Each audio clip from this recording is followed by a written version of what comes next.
বিয়ের পর একটা মেয়ের জীবন কি গোছালো পায়? শ্বশুরবাড়িতে যাওয়ার পর সে সব কিছুই কি ঠিকঠাক পায়? সে নিজের মতো চলতে পারবে, ঘুরতে ফিরতে পারবে, স্বাচ্ছন্দ্যে জীবনযাপন করতে পারবে। এমন একটা ফুলের মতো জীবন সে কি প্রস্তুত করা অবস্থায় গিয়েই পায়? পায় না। বিয়ের পর সাথে সাথে একটা মেয়ে তার শ্বশুরবাড়িতে ফুলের মতো সাজানো একটা সংসার পায় না, ফুলের মতো সাজানো একটা জীবনও পায় না। একটা মেয়ে তার জন্মস্থান ছেড়ে যখন স্বামীর সংসারে যায়, তখন সেখানে সাজানো গোছানো সংসার কিন্তু পায় না। কোনো কিছুই সাজানো গোছানো থাকে না তার নিজের জন্যে। তাকে গুছিয়ে নিতে হয়, নিজের করে নিতে হয়। তার জন্যে যেভাবে একটা গাছের নিচে প্রতিদিন সকালে উঠে পানির ব্যবস্থা করতে হয়, পুষ্টির জন্যে সারের ব্যবস্থা করতে হয়, ঠিক সেভাবে তাকে প্রতিদিন সেই পরিবারের থেকে নিজেকে অনেক ত্যাগ স্বীকার করতে হয়, শ্রম দিতে হয়। সবার জন্যে সবার মন রক্ষার্থে অনেক শ্রম দিতে হয়, অনেক কাজ করতে হয়। নিজের জীবনটাকে সেই পরিবারের সাথে খাপ খাইয়ে নিতে তাকে অনেক ত্যাগ স্বীকার করতে হয়। জীবনের অনেক পছন্দের বিষয়গুলোকে ত্যাগ করতে হয়। তাদের ভিতরের অনেক অপছন্দের বিষয়গুলোকে মেনে নিতে হয়।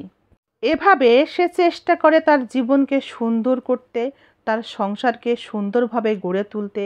একটা ফুলের মতো জীবন পাবে সে এভাবেই প্রতিদিন প্রতিনিয়ত চেষ্টা করে যায়।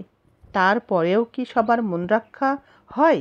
সবার মন কি পায়? পৃথিবীতে অনেক রং, হাজারো রং, কিন্তু তার থেকেও বেশি রং মানুষের মনের মধ্যে লুকিয়ে আছে। অর্থাৎ বলতে চাই, পৃথিবীতে এত রং নাই যত রং মানুষ তার মনের মধ্যে লুকিয়ে রাখে।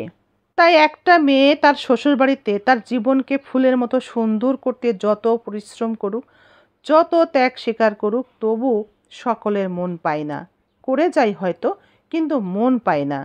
মন পেতে গেলে নিজের মূল্য বৃদ্ধিতে যে কোনো একটা গুরুত্বপূর্ণ কাজের সাথে থাকতে হয়। যখন মেয়েটি তার গুরুত্ব বৃদ্ধিতে পার্সোনাল কাজে নিজেকে ব্যস্ত রাখার কথা চিন্তা করে, তখন শ্বশুরবাড়ির সকল সদস্যদের মন রক্ষা করে চলতে না পারলেও তার দায়িত্বগুলো শেষ করে তারপর সে তার কর্মস্থলে, অর্থাৎ সে চলে যায় তার পার্সোনাল কাজের জন্য।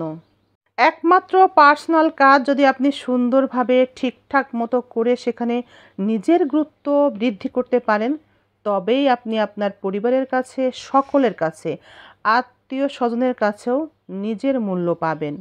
নিজে একজন মূল্যবান ব্যক্তি হিসেবে সবাই আপনাকে তখন কদর করবে, ভালোবাসবে, আপনাকে গুরুত্ব দিবে। তার আগে কিন্তু নয়, এটাই বাস্তব। তা না হলে আপনাকে পাত্তা না দেওয়া সস্তামূলক বিভিন্ন কথার সম্মুখীন যখন আপনি হবেন, তখন আপনি যখন জিজ্ঞেস করবেন, তোমরা এমন আচরণ কেন আমার সাথে দেখাও? কেন এত অবহেলা করো? কেন তুচ্ছ তাচ্ছিল্য করো? তখন তারা এমনই উত্তর দিবে, তোমাকে অবহেলা করব নাতে কি আর করব? তোমাকে মূল্য দিতে হবে কেন? তোমার কি এমন আছে বলো তো?